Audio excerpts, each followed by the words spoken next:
ईद आई कुर्बानी लेकर, देखो बच्चों प्यार से, आई सुन्नत इब्राहिम की, रहमत अपने साथ में, चारों जानिब खुशियाँ बिखरे, गूंजे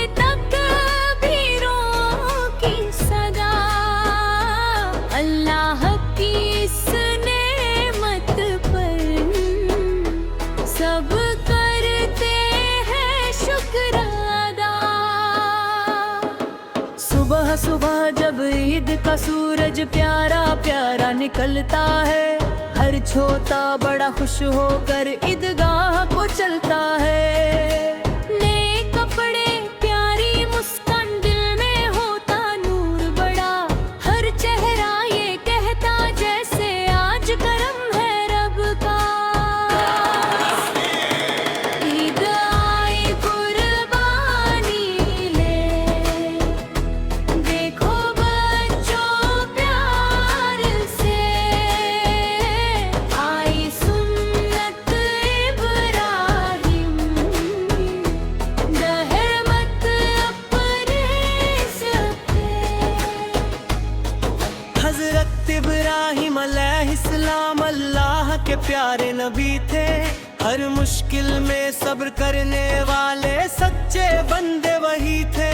जब अल्लाह ने उनसे एक कठिन इम्तिहान लिया, अपने प्यारे बेटे को कुर्बान करने का फरमान दिया,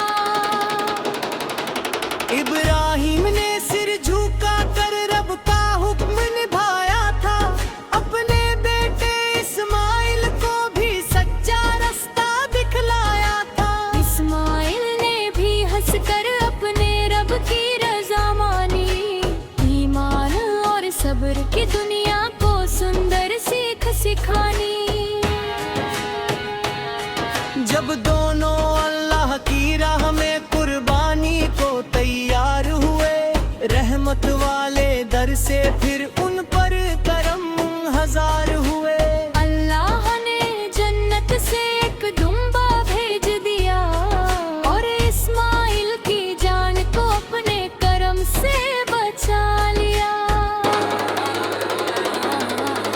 तब से ये प्यारी सुन्नत दुनिया में जिंदा रहती है, हर मोमिन के दिल में ईमान की शम्मा जलती है। कुर्बानी का मतलब केवल जानवर काटना नहीं, अपने दिल से बुराई नफरत को हटाना भी सही।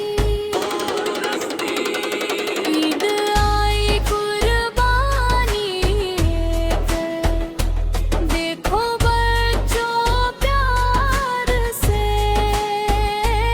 आई सुन्नत इब्राहिम, बरकत अपने साथ में। कुर्बानी हमको सब्र और कुर्बानी सिखलाती है, अपने रब की राह में जीना हमको बतलाती है। झूठ घमंड और लालच से जब इंसान दूर रहेगा, तब उसके दिल में सच्चा नूर हमेशा चमकेगा। ईद के दिन गरीबों का भी पूरा ध्यान रखा जाता, गोश्त बांट कर हर चेहरे पर खुशियों का रंग सजाता। कोई भूखा न रह जाए, इस्लाम यही सिखलाता है, मोहब्बत और भाईचारे का सुंदर पैगाम सुनाता है। बच्चों सुन